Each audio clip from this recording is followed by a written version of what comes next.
The story begins in the middle of the ocean, where a man named Edward was moving forward on a small boat with a few of his friends.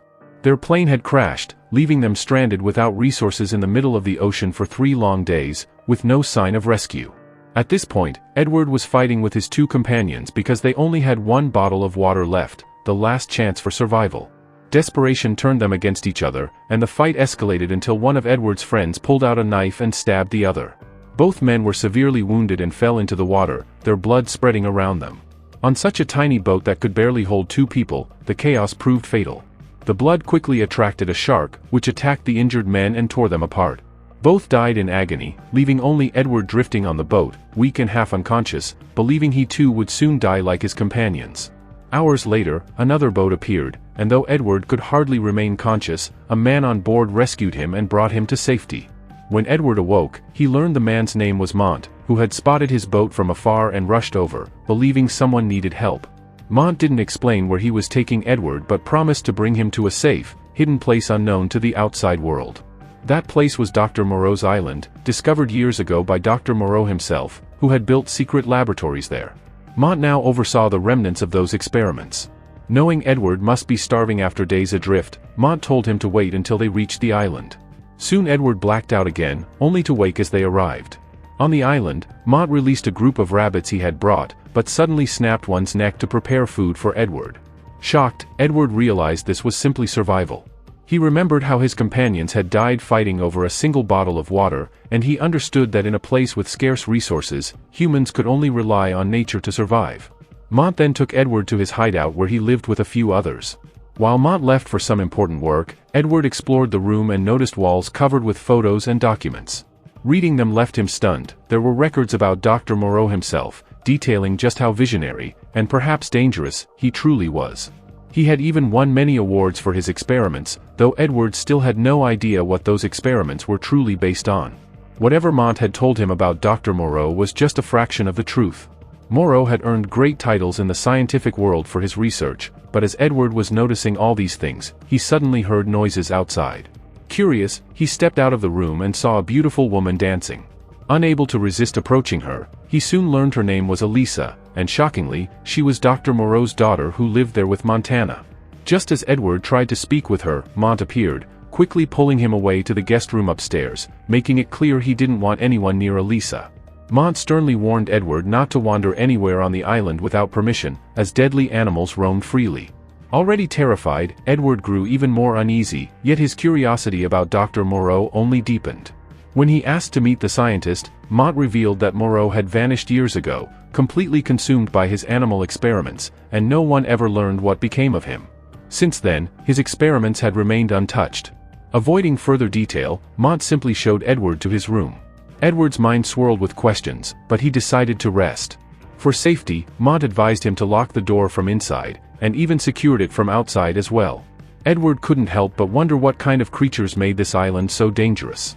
For the moment, he was just relieved to have escaped the ocean and believed he could eventually contact a rescue team to take him home. But late that night, he began hearing disturbing noises from the chamber next door, screams, loud and desperate. Though the door was locked, Edward had enough tricks to pick it open, and he followed the sounds deeper into the compound. To his shock, he discovered a massive hidden laboratory, surely one of Dr. Morrow's creations. Inside, he found jars filled with strange specimens, animal parts, human features, grotesque fusions. Unable to grasp what kind of experiments had been performed there, he pushed forward, only to stumble upon a horrifying scene, several doctors performing a delivery, but the woman giving birth did not look human at all, more like a grotesque hybrid of animal and human. The sight was unbearable. Edward couldn't believe such experiments could even exist, let alone be allowed.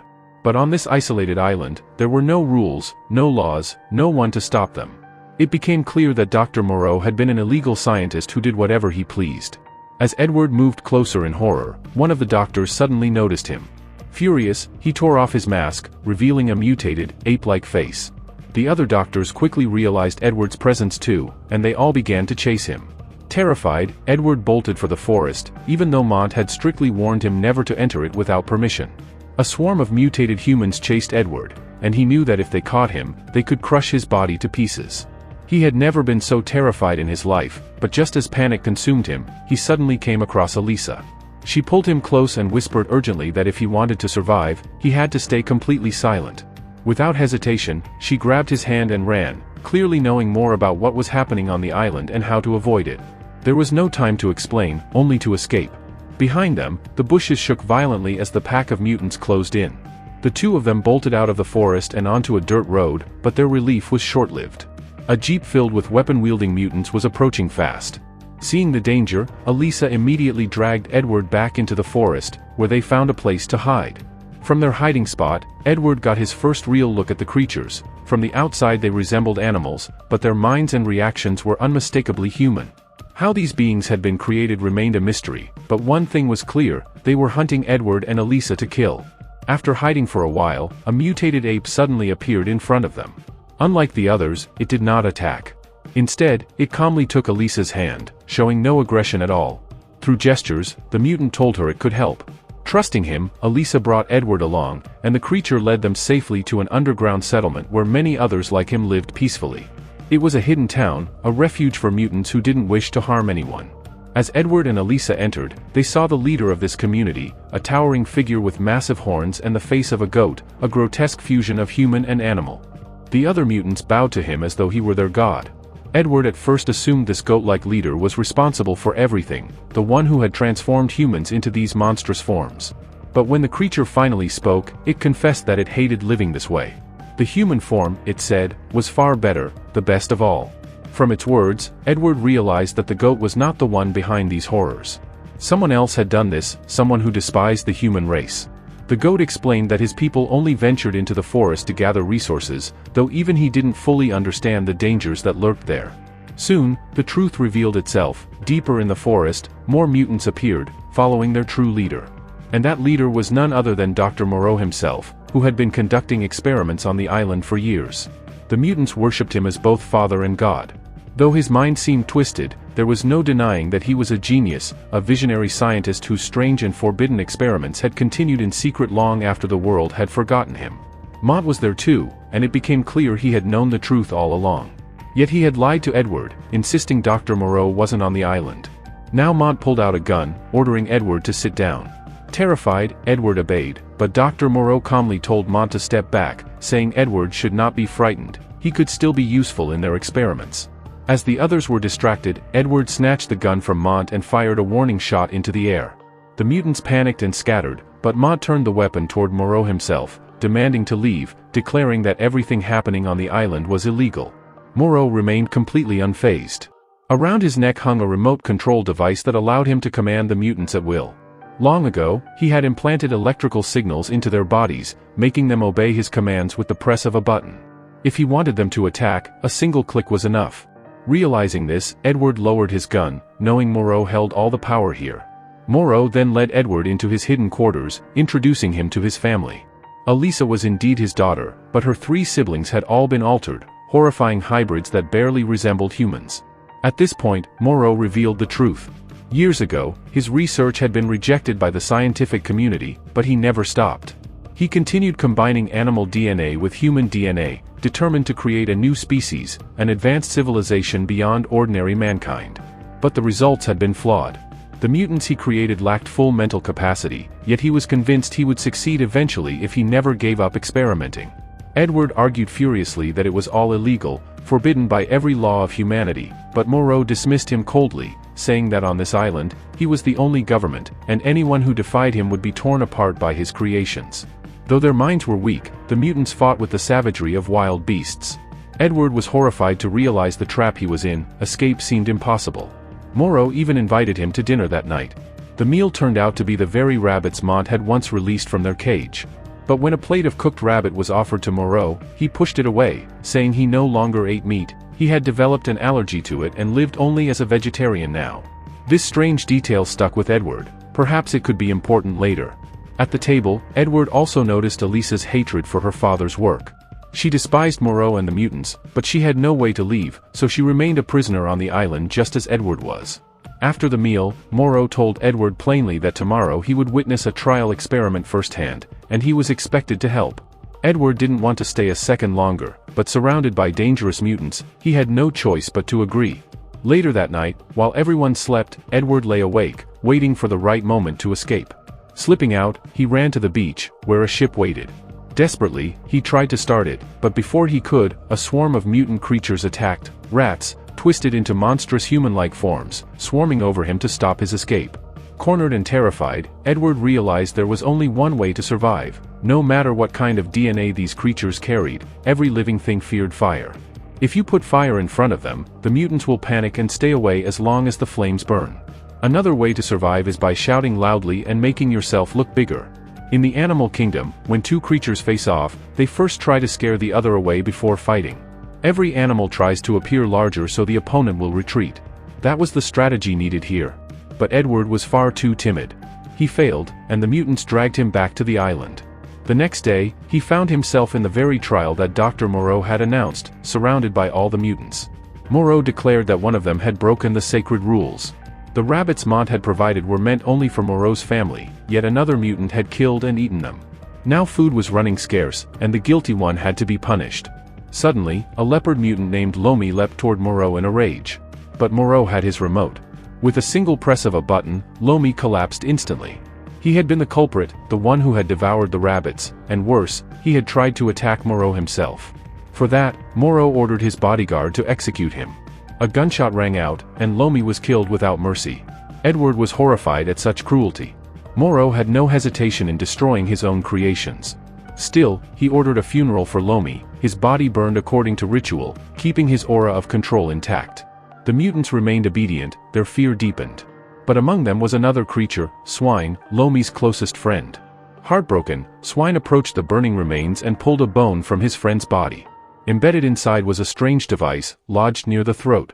Swine realized it was the very mechanism Morrow used to control them all. Feeling around his own neck, he found the same implant. The thought of being ruled by another man filled him with rage.